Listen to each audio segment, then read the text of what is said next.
Welcome back to our series on exploring credit. So in the first video, we just went into a quick overview of what credit scores are and why you have different ones. Today, we're going to be doing a little bit of a deeper dive into what makes up your credit scores.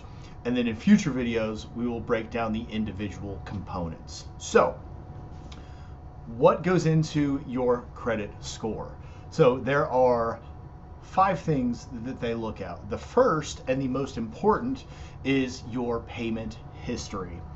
Kind of goes without saying that paying your bills on time is the most important thing that we look at when evaluating credit.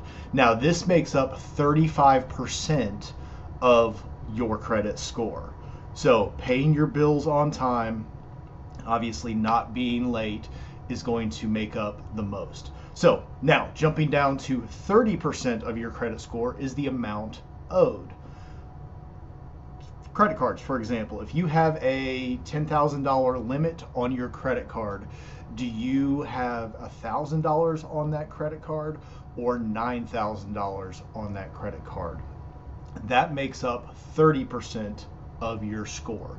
And again, in future videos, we will break down the individual aspects, and I'll go into this in a lot more detail. Suffice it to say, the less you owe, the better. Now, the next one is length of credit history. Now we're jumping from 30% down to 15%. So this only makes up 15% of your overall credit score when they're evaluating it. Length of credit history. Do you have brand new credit that's only a month old, or have you had credit in your name for the past 30 years? Basically, it just goes into them able to look at a pattern of 30 years or 1 month. Again, do you pay your bills or not over time? Now, from 15%, we jump down to 10%. Credit mix.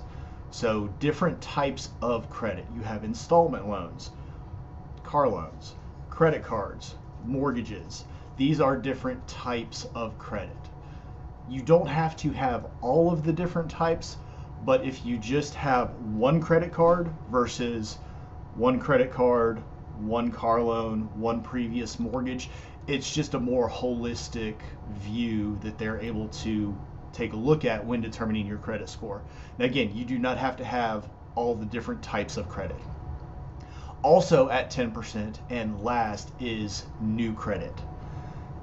When was the last time you opened a new credit account? How many times have you opened a new credit account in the past 6 months, 12 months, etc.? So again, we went from 35 all the way down to 10.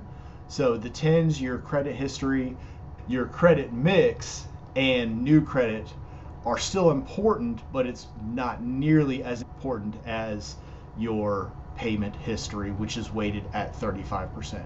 So we'll get into this in the next few videos. If you have any questions, feel free to let me know. And if you want to watch the first video in this series, click right here, or maybe right here. I'll see you later.